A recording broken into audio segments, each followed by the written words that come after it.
ನಮಸ್ಕಾರ. ನಮ್ಮ ಇವತ್ತಿನ ಅತಿಥಿ ನಮ್ಮ ಹೆಮ್ಮೆಯ ಕನ್ನಡಿಗ, ಕಿರುತೆರೆಯ ನಟ, ಕಲರ್ಸ್ ಕನ್ನಡ ವಾಹಿನಿಯಲ್ಲಿ ಕರಿಮಣಿ ಸೀರಿಯಲ್ ಮಾಡ್ತಾ ಇದ್ದಾರೆ ಇವರು. ಅದರಲ್ಲಿ ಕರುಣಾ ಕ್ಯಾರೆಕ್ಟರ್ ಮಾಡ್ತಾ ಇದ್ದಾರೆ. Welcome to the show sir. Hi hi sir. Thank you first of all ಈ ಇಂಟರ್ವ್ಯೂ ಮಾಡ್ತಿರೋದಕ್ಕೆ ಥ್ಯಾಂಕ್ ಯು. ಸ್ವಾಗತ ಸರ್ ನನ್ನ ಚಾನಲ್ಗೆ. Thank you so much. Thank you. ನಿಮ್ಮ ದಿನಚರಿ ಹೇಗಿದೆ ಸರ್? ಹೇಗಿತ್ತು ನಿಮ್ಮ ದಿನ ಇವತ್ತು? ಇವತ್ತಾ? ಹಾಂ ಸರ್. ಇವತ್ತು ಇನ್ನೊಂದು ಇಂಟರ್ವ್ಯೂ ಇತ್ತು, ಓಕೆ ಅದನ್ನು ಕೊಟ್ಟು ಓಕೆ ಮಧ್ಯಾಹ್ನ ಊಟ ಮಾಡಿಕೊಂಡು ಇಲ್ಲಿಗೆ ಬಂದಿದ್ದೀನಿ ಅಷ್ಟೇ. Okay sir. ನೀವು ಹುಟ್ಟಿದ್ದು ಮೈಸೂರಲ್ಲ ಅಂತ ಗೊತ್ತಾಯಿತು. ಹೌದು. ನೀವು ಅಲ್ಲೇ ಹುಟ್ಟಿ ಬೆಳೆದಿದ್ದು, ನಿಮ್ಮ ಎಜುಕೇಷನ್ ಬಗ್ಗೆ ಸ್ವಲ್ಪ ಮಾತಾಡ್ತೀರಾ? ನಾವು ಹುಟ್ಟಿದ್ದು ಮೈಸೂರಲ್ಲೇ. ಓಕೆ. ಸ್ಕೂಲು ವಿದ್ಯಾವರ್ಧಕ ಅಂತ ಸ್ಕೂಲ್ ಅದ್ರಲ್ಲಿ ಹೋಗಿದ್ದು. ಆಮೇಲೆ PUC ವಿಜಯ ವಿಠಲ ಅಂತ. ಆಮೇಲೆ ಇಂಜಿನಿಯರಿಂಗ್ ಮಾಡಿದೆ, ಮೆಕ್ಯಾನಿಕಲ್ ಇಂಜಿನಿಯರಿಂಗ್ ಹೋದೆ. ಮಹಾರಾಜ ಇನ್ಸ್ಟಿಟ್ಯೂಟ್ ಆಫ್ ಟೆಕ್ನಾಲಜಿ ಅಂತ, ಅದು ಕೂಡ ಮೈಸೂರಲ್ಲಿ ಮಾಡಿದ್ದೆ. ಇಂಜಿನಿಯರಿಂಗ್ ಓದಿದ್ದೆ. ಓಕೆ. ನಿಮಗೆ ಆ್ಯಕ್ಟಿಂಗ್ ಕಡೆ ಸೆಳೆತ ಯಾವಾಗಿಂದ ಶುರು ಆಯಿತು ಸರ್? ಏನು ಇನ್ಫ್ಲೂಯೆನ್ಸ್ ಆಯಿತು ನಿಮಗೆ ಈ ಕಡೆ ಬರೋಕ್ಕೆ? ನನಗೆ ನಿಜ ಹೇಳಬೇಕು ಅಂದರೆ ನನ್ನನ್ನು ಏನು ಇನ್ಫ್ಲೂಯೆನ್ಸ್ ಮಾಡ್ತು ಅಂತ ನನಗೆ ಗೊತ್ತಿಲ್ಲ. ಬಿಕಾಸ್ ಚಿಕ್ಕ ವಯಸ್ಸಿಂದನೂ ನಾನು ಮಾಡ್ತಾ ಇದ್ದೀನಿ. ನಮ್ಮಮ್ಮ ನನ್ನನ್ನು ಚಿಕ್ಕ ವಯಸ್ಸಿಂದನೂ ಇದಕ್ಕೆ ಕಳಿಸ್ತಾ ಇದ್ರು, ಹೋಗಿ ಮಾಡೋ ಸ್ಟೇಜ್ ಹತ್ತಿಸ್ತಾ ಇದ್ರು. ಆ್ಯಂಡ್ ಪ್ರಾಬ್ಲಿ ನಾನೇ ವಾಲಂಟಿಯರ್ಗೆ ಹೋಗಿದ್ದು 6th ಸ್ಟ್ಯಾಂಡರ್ಡಲ್ಲಿ. ನಾನು ಒಂದು ಅಂಗುಲಿ ಮಾಲ ಅಂತ ಒಂದು ನಾಟಕ ನೋಡ್ತಾ ಕೂತಿದ್ದೆ. ಅವಾಗ ನನಗೆ ಇದರಲ್ಲಿ ಏನೋ ಒಂದು ಮ್ಯಾಜಿಕ್ ಇದೆಯಲ್ಲ ಅಂತ ಅನಿಸ್ತು. ಅಲ್ಲಿಂದ ನಾನು ನಾನು ಹೋಗಿ ಶುರು ಮಾಡಿದೆ. ನಮ್ಮ ತಾತ ಕೂಡ ರಂಗಭೂಮಿ ಕಲಾವಿದರಾಗಿದ್ದರು. ಅಂದರೆ ನಾನು ಅವರನ್ನ ಮೀಟ್ ಮಾಡೋಕ್ಕಾಗಲಿಲ್ಲ. ಅಂದರೆ ನಾನು ಹುಟ್ಟಕ್ಕಿಂತ ಮುಂಚೆ ಅವ್ರು ತೀರ್ಕೊಂಡ್ಬಿಟ್ಟಿದ್ರು. ಬಟ್ ಅವ್ರು ತುಂಬ ಚೆನ್ನಾಗಿ ಮಾಡ್ತಿದ್ರು ಅಂತ ಕೇಳ್ತಿದ್ದೆ. ಸ್ಟೇಟ್ ಅವಾರ್ಡ್ ಕೂಡ ಗೆದ್ದಿದ್ರು ಅಂತೆ ಅವರು. ಹಾಗೆ ಅದು ಕೂಡ ಇದು ಕೂಡ ಎಲ್ಲ ಇನ್ಫ್ಲೂಯೆನ್ಸ್ ಆಗಿ ನಾನು ಬರೋಂಗಾಯ್ತು. ಅಂದರೆ ನೀವು ಆ್ಯಕ್ಟಿಂಗ್ ಮಾಡ್ತಿದ್ರೆ ಏನು ಸರ್ ಮತ್ತೆ ಸ್ಟೇಜಿಗೆ ಹೋದಾಗ? ಹೌದು. ನಾನು ಆ್ಯಕ್ಟಿಂಗ್ ಮಾಡ್ತಿದ್ದೆ. ಹೈಸ್ಕೂಲಿಗೆ ಬಂದಾಗ ಡೈರೆಕ್ಟ್ ಮಾಡ್ತಾ ಇದ್ದೆ. ಒಂದು 2-3 ಶೋ ಡೈರೆಕ್ಟ್ ಮಾಡಿದ್ದೀನಿ. ಹಾಗೆ ಒಂದು 6th ಸ್ಟ್ಯಾಂಡರ್ಡಿಂದ ನನಗೆ ತುಂಬ ಸೆಳೆತ ಸ್ಟಾರ್ಟ್ ಆಗಿದ್ದು 6th ಸ್ಟ್ಯಾಂಡರ್ಡಿಂದ ಅಂತ. Okay okay. ಆಮೇಲೆ ಕಾಲೇಜಲ್ಲಿ ಕೂಡ ಏನಾದರೂ ನಿಮಗೆ ಮೆಮೊರಬಲ್ ಮೂಮೆಂಟ್ಸ್ ಇದೆಯಾ? ನೀವು ಈ ಥರ ಶೋ ಕೊಟ್ಟಿರೋದು ಆ ಥರ ಏನಾದರೂ? ನನಗೆ ನೆನಪಿರೋಗೆ ನಾನು 6th ಸ್ಟ್ಯಾಂಡರ್ಡಿಂದ ನಾನು ಯಾವಾಗ ವಾಲಂಟಿಯರಾಗಿ ಶುರು ಮಾಡಿದೆ, ಅಲ್ಲಿ ಯಾವ ವರ್ಷನೂ ನಾನು ಬಿಟ್ಟಿಲ್ಲ. ಪ್ರತಿ ವರ್ಷನೂ ಮಾಡ್ಕೊಂಡು ಬಂದಿದ್ದೀನಿ. ಅಂದರೆ ಪ್ರತಿ ಹಂತದಲ್ಲೂ ನಾನು ಪ್ರೂವ್ ಮಾಡ್ಕೊತ ಬಂದೆ. ಓಕೆ, ನಾನು ಇದನ್ನು ಮಾಡಬಲ್ಲೆನೋ ಇದನ್ನು ಮಾಡಬಲ್ಲೆ ಅಂತ. ಅಲ್ಲಿ ಫಸ್ಟು ಹೋಗಿ ಸೇರ್ಕೊಂಡು ಮಾಡ್ತಿದ್ದೆ. ಹೈಸ್ಕೂಲಲ್ಲಿ ನಾನೇ ಡೈರೆಕ್ಟ್ ಮಾಡಿ ಒಂದು ಶೋಸ್ಗಳು ಮಾಡ್ತಿದ್ದೆ. ಆಮೇಲೆ ಕಾಲೇಜಿಗಂತ ಬಂದಾಗ ಇಂಟು ಸ್ಕೂಲ್ಗಳಿಗೆ ಹೋಗಿ ಎತ್ಕೊಂಡ್ಬಂದಿರೋದಿದೆ. ಕಾಲೇಜಿಂದ ಬಂದಾಗ ಇಂಟರ್ ಕಾಲೇಜ್ ಈಗ ನಡೀತಿದ್ದಲ್ಲ ಈ ಥರ ಫೆಸ್ಟ್, ಆ ಥರ ನಾವು ಬೇರೆ ಕಡೆ ಗೆದ್ಕೊಂಡು ಎಲ್ಲ ಕಡೆ ಗೆಲ್ತಾ ಇರಲಿಲ್ಲ, ಕೆಲವು ಕಡೆ ಅಂದರೆ ನಿಮ್ಮ ಪಾರ್ಟಿಸಿಪೇಷನ್ ಅಂತೂ ಇದ್ದೇ ಇರ್ತಿತ್ತು, ಯಾವಾಗಲೂ ಕೂಡ ಇರ್ತಿತ್ತು. ಸೋತಿರೋದೇ ಜಾಸ್ತಿ, ಗೆದ್ದಿರೋದು ಒಂದು 2-3 ಉದಾಹರಣೆ ಇರ್ಬೋದು. ಬಟ್ ನಾವು ಎಲ್ಲೂ ಆ ಒಂದು ಕಳಪೆ ಎಫರ್ಟ್ ಹಾಕಿ ಬರ್ತಾ ಇರಲಿಲ್ಲ. ತುಂಬ ಕಷ್ಟಪಟ್ಟು ನಮ್ಮ ಮ್ಯಾಕ್ಸಿಮಮ್ ನಮ್ಮ ರಿಸೋರ್ಸ್ ಏನಿದೆ, ನಮ್ಗೆ ಎಷ್ಟು ಟೈಮ್ ಇದೆ ಅದನ್ನು ಎಷ್ಟು ಯೂಸ್ ಮಾಡ್ಕೊಬೋದು ಅದನ್ನು ನೋಡ್ಕೊಂಡು ಮಾಡ್ಕೊಂಡು. ಅದರಿಂದ ನಾವು ತುಂಬ ಕಲಿಬೋದಲ್ಲ ಸರ್? ನಿಮ್ಮ ಹಾಬೀಸ್ ಬಗ್ಗೆ ಮಾತಾಡೋದಾಗಲಿ? ಹಾಬೀಸ್ ಅಂತ ಪರ್ಟಿಕ್ಯುಲರ್ ಆಗಿ ನನಗೇನಿಲ್ಲ. ನಾನು ಸಿನಿಮಾ ಜಾಸ್ತಿ ನೋಡ್ತೀನಿ. ಅದು ಬಿಟ್ಟರೆ ಫಿಟ್ನೆಸ್ ಬಗ್ಗೆ ಜಾಸ್ತಿ ಇದು ಮಾಡ್ತೀನಿ. ಸೊ ಬಿಡುವಿನ ಸಮಯದಲ್ಲಿ ಸಿನಿಮಾ ನೋಡ್ತೀನಿ, ಜಿಮ್ಮಲ್ಲಿ ಸ್ವಲ್ಪ ಟೈಮ್ ಸ್ಪೆಂಡ್ ಮಾಡ್ತೀನಿ. ಸಿನಿಮಾ ನೋಡೋದ್ರಲ್ಲಿ ನೀವು ಜಾಸ್ತಿ ಕಾಲ ಕಳೀತೀರಾ, ಅದರಿಂದ ಕಲಿಬೋದು ಅಂತ ಹೇಳಿ. ಹೌದು. Okay okay. ಮತ್ತು ನಿಮಗೆ ಕಾಲೇಜ್ ಆದ ನಂತರ ನೀವೇನು ಮಾಡೋಕ್ಕೆ ಶುರು ಮಾಡಿರಿ ಸರ್? ನೀವು ಆಡಿಷನ್ಸ್ ಎಲ್ಲ ಕೊಡೋಕ್ಕೆ ಶುರು ಮಾಡಿದ್ರಾ? ಹೆಂಗೆ ಎಂಟ್ರಿ ಕೊಟ್ರಿ ನೀವು? ಅದೇ ನನಗೆ ಕಾಲೇಜ್ ಆದ ನಂತರ ಅಥವಾ ಕಾಲೇಜ್ ಟೈಮಲ್ಲೇ ನಾನು ಡಿಸೈಡ್ ಆಗ್ಬಿಟ್ಟಿದೆ ನಾನು ಇದೇ ಮಾಡಬೇಕು ಅಂತ. ನಾನು ಅದರ ಕಡೆಗೆ ತುಂಬ ಕೆಲಸಗಳು ಮಾಡ್ತಾ ಇದ್ದೆ. ಆಲ್ರೆಡಿ ಥಿಯೇಟರ್ ಮಾಡ್ತಿದ್ದೆ, ಶಾರ್ಟ್ ಫಿಲ್ಮ್ಸ್ ಮಾಡ್ತಿದ್ದೆ, ಎಲ್ಲ ಮಾಡ್ತಿದ್ದೆ. ಕಾಲೇಜ್ ಆದ ನಂತರ ಅಂದರೆ ಯಾವುದೂ ಕೂಡ ನಮ್ಮನ್ನು ಹುಡ್ಕೊಂಬರಲ್ಲ. ಅದಕ್ಕೆ ಬೇಕಾದಂಥ ತಯಾರಿ ಬೇಕು. ಯಾವುದೇ ಕೆಲಸ ಮಾಡಿದ್ರು ಫಸ್ಟು ನೀವು ಅದನ್ನು ಕಲಿಬೇಕು, ಪ್ರಿಪೇರ್ ಆಗಬೇಕು, ಎಲ್ಲ ಆಗಬೇಕು. ಆಮೇಲೆ ಯಾವುದೇ ಕೆಲಸ, ಯಾವುದೇ ಪ್ರೊಫೆಷನ್ ಅಂತ ತೊಗೊಂಡ್ರೆ ಒಂದು ಮಾರ್ಕೆಟ್ ಅಂತ ಇರುತ್ತೆ. ಆ ಮಾರ್ಕೆಟ್ಟಿಗೆ ನೀವು ಎಷ್ಟು ಸೂಟೇಬಲ್ ಆಗಿದ್ದೀರಾ, ಆ ಮಾರ್ಕೆಟ್ಗೆ ಹೋದರೆ ನೀವು ಎಷ್ಟು ಆಟ ಆಡಬಲ್ರಿ ಅಲ್ಲಿ ಅನ್ನೋದನ್ನು ನಿಮಗೆ ನೀವೇ ಕ್ಯಾಲ್ಕುಲೇಟ್ ಮಾಡ್ಕೋಬೇಕಾಗುತ್ತೆ. ಹಂಗಂದಾಗ ನನಗೆ ಇನ್ನೊಂದಷ್ಟು ಟೈಮ್ ಬೇಕು, ಒಂದಷ್ಟು ಹಣ ಬೇಕು ನನ್ನನ್ನು ನಾನು ತಯಾರಿ ಮಾಡ್ಕೊಳ್ಳೋದಕ್ಕೆ ಅಂತ ನನಗೆ ನಂಗೆ ಮುಂಚಿಂದನೂ ಗೊತ್ತಿತ್ತು. ಸೊ ಹಾಗಾಗಿ ನಾನು ಡೈರೆಕ್ಟಾಗಿ ಕಾಲೇಜ್ ಮುಗಿಸಿದ ತಕ್ಷಣ ನಾನೇನೋ ಮಾಡ್ಬಿಡ್ತೀನಿ, ನಾನೇನೋ ಆಗ್ಬಿಡ್ತೀನಿ ಅಂತ ಹೋಗಿಲ್ಲ. ಒಂದಷ್ಟು ಹಣ ಬೇಕಿತ್ತು ನನ್ನ ಮೇಲೆ ನಾನು ಹಾಕೊಳ್ಳೋಕ್ಕೆ. ನಾನೊಂದು ಆಡಿಷನ್ಗೆ ಹೋಗ್ತೀನಿ ಅಂದರೆ ಒಂದು ಒಳ್ಳೆ ಬಟ್ಟೆ ಬೇಕಾದಕ್ಕೂ ಅದಕ್ಕೂ ಹಣ ಬೇಕು. ಅದಕ್ಕೋಸ್ಕರ ನಾನು ಕೆಲಸಕ್ಕೆ ಸೇರ್ಕೊಂಡಿದ್ದೆ. ಓದ್ಮೇಲೆ ಕೆಲಸಕ್ಕೆ ಸೇರಿದೆ. 5 ವರ್ಷ ಕೆಲಸ ಮಾಡಿದೆ. ಅದ್ರ ಜೊತೆಗೆ ನಾನು ಎಷ್ಟೇನು ಪ್ರಿಪ್ರೇಷನ್ ಮಾಡ್ಬೋದು ಮ್ಯಾಕ್ಸಿಮಮ್ ಪ್ರಿಪ್ರೇಷನ್ ಮಾಡಿ ಒಂದು ಹಂತ ಬಂತು. ಓಕೆ, ಇನ್ನು ಮೇಲಾದರೂ ನಾನು ಫುಲ್ ಟೈಮ್ ಇಳಿದು ನನ್ನನ್ನು ನಾನು ನೋಡಿಕೊಂಡು ಯಾರಿಗೂ ಬರ್ಡನ್ ಆಗದೆ ನಾನು. ಮತ್ತು ಈ ಫೀಲ್ಡಿಗೆ ಬಂದಾಗ ಫಸ್ಟ್ ಪ್ರಾಜೆಕ್ಟ್ ನೀವೇನು ಮಾಡಿದ್ರಿ ಸರ್? ಅಂದರೆ ಈ ಥರ ದೊಡ್ಡ ವೇದಿಕೆಯಲ್ಲಿ ಫಸ್ಟ್ ಪ್ರಾಜೆಕ್ಟ್ ಅಂತ ಹೇಳಿದ್ರೆ ನಾನು ಕರಿಮಣಿ ಇದೆ. ನಾನು ಶಾರ್ಟ್ ಫಿಲ್ಮ್ಸ್ ಮುಖಾಂತರ ಬಂದವನು. ಶಾರ್ಟ್ ಫಿಲ್ಮ್ಸ್ ಅದ್ರ ಬಗ್ಗೆ ಮಾತಾಡಂಗಿದ್ರಿ? ಮೊದಲನೇ ಶಾರ್ಟ್ ಫಿಲ್ಮ್ ಕಾಲೇಜ್ ಮಾಡ್ಬೇಕಾದ್ರೆ ಮಾಡಿದೆ, ಕನಸಿನ ಮಾಯೆ ಅಂತ. ಅದರಲ್ಲೂ ಕೂಡ ಒಬ್ಬ ಅಂಧ ಬಂದು ಒಬ್ಬ ಹುಡುಗನ ಜೊತೆ ಮಾತಾಡುವಂಥ ಒಂದು ಶಾರ್ಟ್ ಫಿಲ್ಮ್ ಅದು. ಎರಡನೇದು ಅದೇ ಅದೊಂದು ಸ್ವಲ್ಪ ಚೆನ್ನಾಗಾಯ್ತು. ಅಲ್ಲಿ ನನಗೆ ಜನ ಒಂದಷ್ಟು ಕಾನ್ಫಿಡೆನ್ಸ್ ಕೊಟ್ಟರು, ಇಲ್ಲ ನೀವು ಮಾಡ್ತೀರಾ ಅಂತ. ಅದಾಗ್ತಿದೆ ಚದುರಂಗ ಅಂತ ಒಂದು ಶಾರ್ಟ್ ಫಿಲ್ಮ್ ಮಾಡಿದ್ವಿ. ಅದನ್ನ ನಾವು ಸ್ಕ್ರೀನ್ ಮಾಡಿದ್ವಿ. ಆಲ್ಮೋಸ್ಟ್ ಒಂದು 700 ಜನ ಬಂದಿದ್ರು ನನ್ನ ಸಿನಿಮಾ ನೋಡೋಕ್ಕೆ ಅವತ್ತಿನ ದಿನಕ್ಕೆ. ಅದು ಕೂಡ ಒಂದು ದೊಡ್ಡ ಕಾನ್ಫಿಡೆನ್ಸ್ ಬೂಸ್ಟ್ ಆಯಿತು. ಆಮೇಲೆ ರಾಗ ತಾಳ ಇಷ್ಟೆಲ್ಲ ಮಾಡ್ತಾ ಇದ್ವಿ, ಬಟ್ ಎಲ್ಲೂ ದೊಡ್ಡ ಮಟ್ಟಕ್ಕೆ ಅದು ತುಂಬಾ ಜನಕ್ಕೆ ರೀಚ್ ಆಗ್ತಾ ಇರಲಿಲ್ಲ. ನಾವು ಮಾಡ್ತಿದ್ವಿ ಎಲ್ಲೋ ದೊಡ್ಡ ಮಟ್ಟ ನಮ್ಮ ಹೆಸರುಗಳು ಎಲ್ಲೂ ಓಡಾಡ್ತಾ ಇರಲಿಲ್ಲ. ನಮ್ಗೆ ತುಂಬಾ ಬೇಜಾರಿತ್ತು. ನಾವು ಎಷ್ಟು ಎಫರ್ಟ್ ಹಾಕಿ ಇಷ್ಟು ಮಾಡ್ತೀವಿ, ಒಂದು ಹಠ ಜಾಸ್ತಿ ಇತ್ತು. ಎಲ್ಲ ಕಡೆ ಓಡಾಡ್ಬೇಕು ಅಷ್ಟು ಅಂಥದ್ದೇನಾರ ಮಾಡಬೇಕು ಅಂತ ಅಂದಾಗ ಇದಕ್ಕೋಸ್ಕರ ಮಾಡಿದ್ದು ರಾಗತಾಳ. ಇಲ್ಲಿ ನಾವು ಪ್ರೂವ್ ಮಾಡ್ಕೋಬೇಕು. ಇಲ್ಲೂ ಪ್ರೂವ್ ಮಾಡ್ಕೊಳ್ಳಿಲ್ಲ ಅಂದ್ರೆ ನಾವು ಎಲ್ಲ ಬಿಟ್ಕೋಣ ಅನ್ನೋ ಥರನೇ ಇದ್ದಿದ್ದು. ಅಲ್ಲಿ ಪ್ರೂವ್ ಮಾಡ್ಕೋಬೇಕು ಅಂತಾನೆ ಮಾಡಿದ್ದು ರಾಗತಾಳ. ಅಲ್ಲಿ KRG ಅವ್ರು ಬಂದು ಅದನ್ನ ತಗೊಂಡು ರಿಲೀಸ್ ಮಾಡ್ಕೊಂಡ್ರು. ಅದು ನನ್ನ ಇಲ್ಲಿವರೆಗೂ ಬಂತು.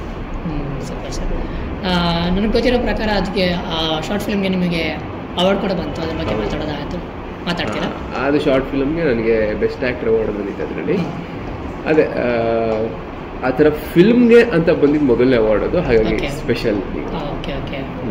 ಫಸ್ಟ್ ಇಸ್ ಬೆಸ್ಟ್ ಅಂತಾರಲ್ಲ, ಹೌದು. ಅದು ನಿಮ್ಗೆ ಇನ್ನೂ ಅಷ್ಟು ಹುಮ್ಮಸ್ಸು ತಂದು ಕೊಡ್ತು ಅಂತ ಹೇಳ್ಬೋದಲ್ಲ? ಖಂಡಿತ ಖಂಡಿತ. ಬಿಕಾಸ್ ನಿಮ್ಮ ಕೆಲಸನ ಯಾರೋ ಒಬ್ರು ರೆಕಗ್ನೈಸ್ ಮಾಡ್ತಿದ್ದಾರೆ ಅನ್ನೋದೇ ನಿಮ್ಗೊಂದು ದೊಡ್ಡ ಕಾನ್ಫಿಡೆನ್ಸ್. ಅದು ನಿಜ ಸರ್.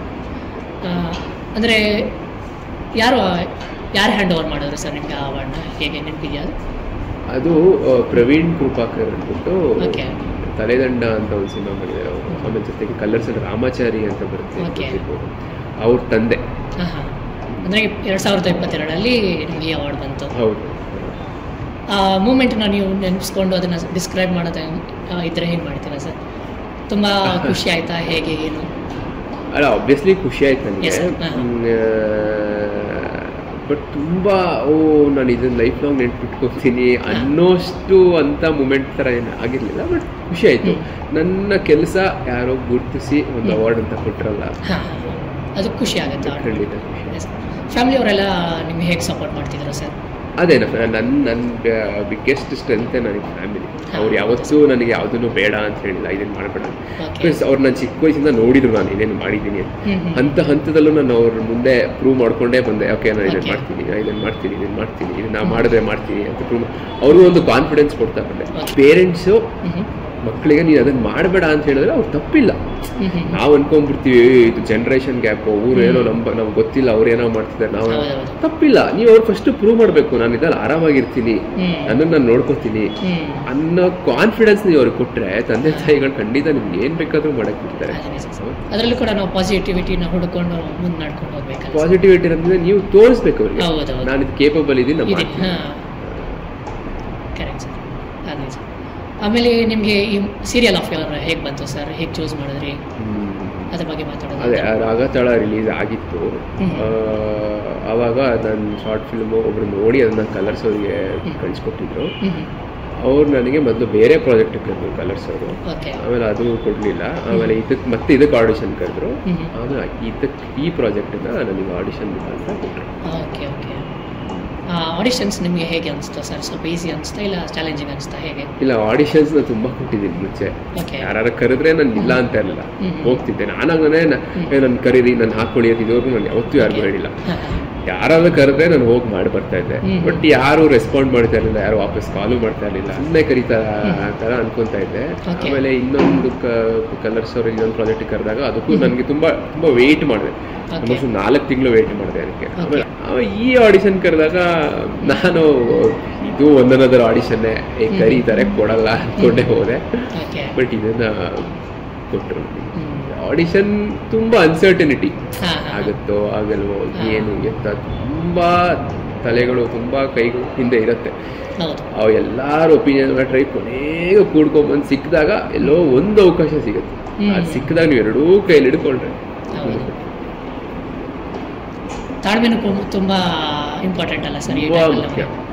ಎಸ್ಪೆಷಲಿ ನಮಗೆ ಎಲ್ಲ ಕ್ಷೇತ್ರದಲ್ಲೂ ಬದುಕಂದ ಮೇಲೆ ತಾಳ್ಮೆ ಮುಖ್ಯ.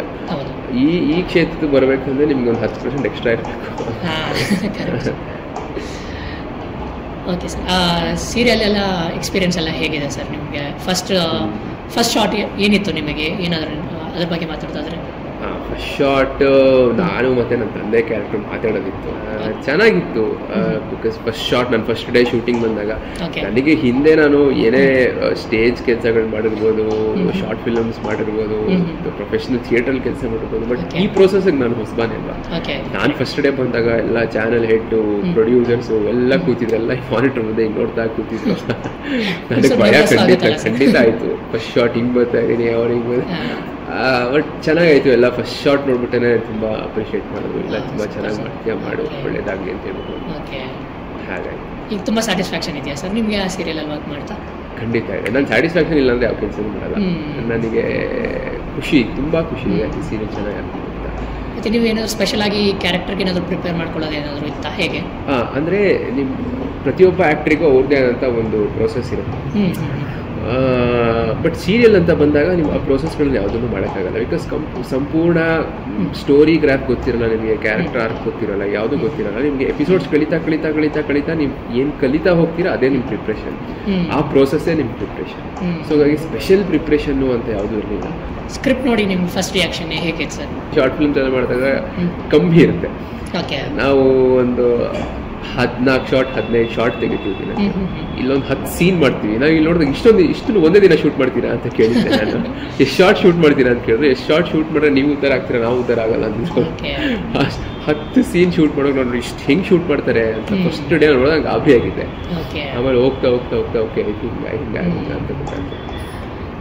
ನಂತರ ಈಗ ಇಷ್ಟು ದಿನ ನೀವು ಶೂಟ್ ಮಾಡಿದ್ದೀರಲ್ಲ, ಇದರಲ್ಲೆಲ್ಲ ಬೆಸ್ಟ್ ಮೂಮೆಂಟ್ ಅಂತ ಬೆಸ್ಟ್ ಸೀನ್ ಏನಾದರೂ ನೆನಪು ಮಾಡ್ಕೊಳ್ಳೋದಿದ್ರೆ ಹೇಗೆ ಸರ್? ನನಗೆ ಪ್ರತಿ ಒಂದು ಸೀನು, ಪ್ರತಿಯೊಂದು ಶಾರ್ಟು ಬೆಸ್ಟ್ ಮೂಮೆಂಟೇ ಬೆಸ್ಟ್ ಶಾರ್ಟ್. ಯಾಕಂದರೆ ನನ್ನ ಜೀವನದಲ್ಲಿ ನಾನು ತುಂಬ ಇಷ್ಟಪಟ್ಟು ಮಾಡ್ತಿರೋ ಕೆಲಸ ಇದು. ನಾನು ಪ್ರತಿ ಸತಿ ಒಂದು ಶಾರ್ಟ್ ಕೊಡೋಕೆ ಹೋಗ್ಬೇಕಾದ್ರು ಇದು ಬೆಸ್ಟ್ ಆಗಲೇಬೇಕು ಅಂತ ಅಂದ್ಕೊಂಡಿರ್ತೀನಿ. ಬಿಕಾಸ್ ನಾನು ಬೆಳಗ್ಗೆ ಎದ್ದ ತಕ್ಷಣನೂ ನಾನು ಶೂಟಿಂಗ್ ಹೋಗ್ತಾ ಇದ್ದೀನಿ, I am doing the work which I really love. ನನ್ಗೆ ಯಾವತ್ತೂ ಕೆಲಸ ಅಂತ ಅನ್ಸಿಲ್ಲ. ಹೋಗ್ತಾ ಇದ್ದೀನಿ, ಇವತ್ತು ನಾನು ಏನಾರು ಬೆಸ್ಟ್ ಮಾಡಲೇಬೇಕು. ಓಕೆ, ಒಂದು ಸಣ್ಣ ಶಾರ್ಟ್ ಇಲ್ಲ, ಇದಕ್ಕೆ ನಾನು ಬೆಸ್ಟ್ ಕೊಡಬೇಕು ಅಂತ. ಅದಕ್ಕೆ ನಾನು ಪ್ರತಿಯೊಂದು ಶಾರ್ಟ್, ಪ್ರತಿಯೊಂದು ಮೂಮೆಂಟು ನನಗೆ ಬೆಸ್ಟ್. Super sir. ತುಂಬ ಪ್ರಿಪರೇಷನ್ ಮಾಡಿಕೊಂಡು ನಿಮ್ಮ ಕೈಯಲ್ಲಿ ಎಷ್ಟು ಆಗುತ್ತೋ 100% ನೀವು ಕೊಡ್ತಿದ್ದೀರಾ.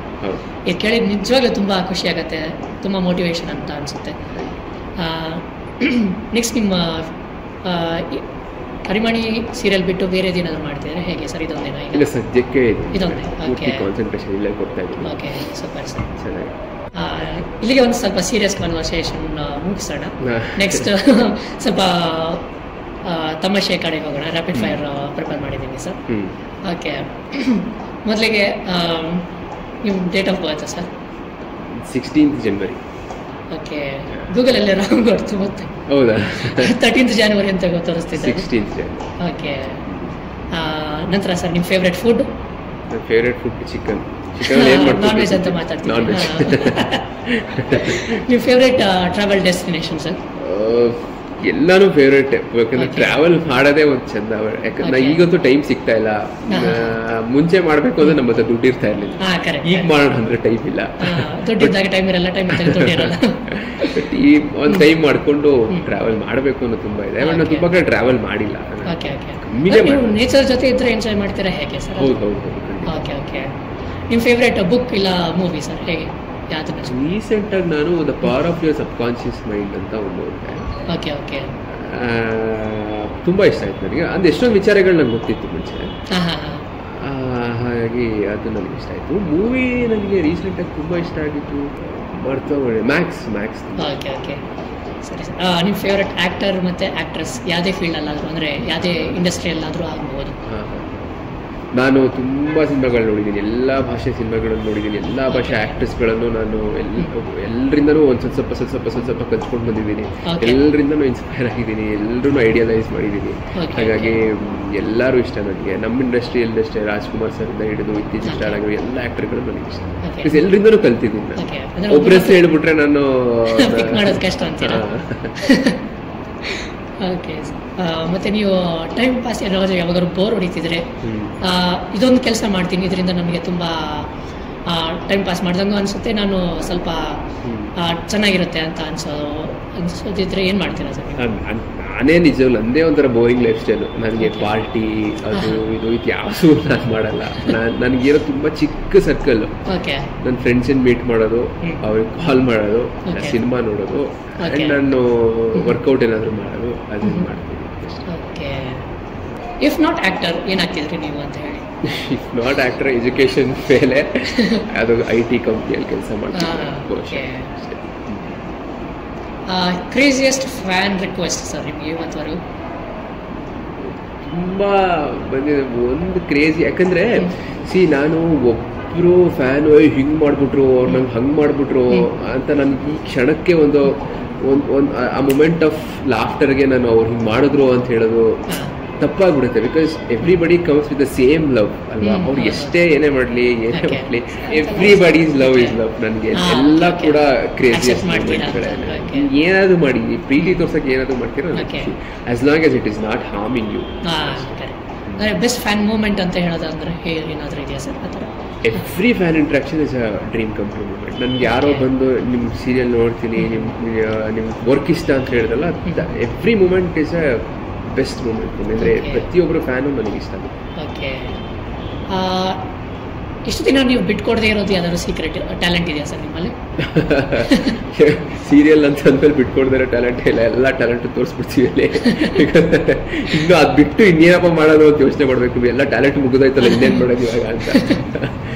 ಓಕೆ, ಒಂದು ವಸ್ತುನ ನಾನು ಬಿಟ್ಟು ಇರೋಕ್ಕೆ ಆಗೋದಿಲ್ಲ ಅಂತ ಅನ್ನೋದು ಯಾವ ವಸ್ತುನ ಬಿಟ್ಟಿರೋದಕ್ಕೆ ಆಗಲ್ಲ? ಹಾಂ, ಫಾರ್ ಎಕ್ಸಾಂಪಲ್ ಕೊಡೋದಾದ್ರೆ ಸ್ಮಾರ್ಟ್ಫೋನ್ ಸರ್, ಅದು ಬಿಟ್ಟು ಯಾರು ಇರಲ್ವಲ್ಲ? ನಂಗೆ ಹಂಗೇನಿಲ್ಲ, ಇರ್ತೀನಿ ನಾನು. ಓಕೆ, ಅದು ಪ್ರಾಬ್ಲಮ್ ನಾನ್ ವೆಜ್ ಬಿಟ್ಟಿರಲ್ಲ ಅನ್ಸುತ್ತೆ. ಓಕೆ, ಅಂದರೆ ತುಂಬ ರೆಗ್ಯುಲರ್ ಆಗಿ ನೀವು ಅದನ್ನ ಅಂದರೆ ರೆಗ್ಯುಲರ್ ಆಗಿ ತುಂಬ ನಾನ್ ವೆಜ್ ತಿಂತೀರಾ? Almost daily. ಓಕೆ, ನಿಮ್ಮ ಬಿಗ್ಗೆಸ್ಟ್ ಫಿಯರ್ ಅಂತ ಅಂದರೆ ಸರ್ ಇದನ್ನ ಕಳ್ಕೋಬಾರ್ದು ನಾನು, ಆ ಥರ ಏನಾದ್ರು ಇದ್ರೆ? ಅಂದರೆ ತುಂಬ ಯೋಚನೆಗಳು ಮಾಡ್ತಾ ಈ ಮೂಮೆಂಟನ್ನು ಕಳ್ಕೋಬಾರ್ದು ಅಷ್ಟೇ. ಅದೇ ಬಿಗ್ಗೆಸ್ಟ್ ಫಿಯರ್. ಅಯ್ಯೋ ಯಾವುದು ನಮ್ದಲ್ಲ, ಅಯ್ಯೋ ಇದು ನಂದು, ನನ್ನ ಹತ್ರ ಇದಿದೆ, ನಾಳೆ ನಂಗಿಲ್ಲ, ಏನೂ ಇಲ್ಲ. ಈ ಮೂಮೆಂಟಲ್ಲಿ ನಾವು ಖುಷಿಯಾಗಿರ್ಬೇಕು. ಅದನ್ನೇ ಯೋಚನೆ ಮಾಡ್ಕೊಂಡು ಈ ಮೂಮೆಂಟ್ ಕಳ್ಕೋಬಾರ್ದು ಅನ್ನೋದೇ ನನ್ನ ಬಿಗ್ಗೆಸ್ಟ್ ಫಿಯರ್. ಇದು ತುಂಬ ಜನ ಮಾಡಲ್ಲ ಅಂತ ಅನ್ಸುತ್ತೆ. ಇದು ಒಂದು ಒಳ್ಳೆ ಅಡ್ವೈಸ್ ಆಗಬಹುದು. ಹೌದು, ಯಾವುದು ನಮ್ದಲ್ಲ, ಇದು ಬಂದಿರೋ ನಾವು ಖುಷಿಯಾಗಿದ್ದು ಅಷ್ಟೇ.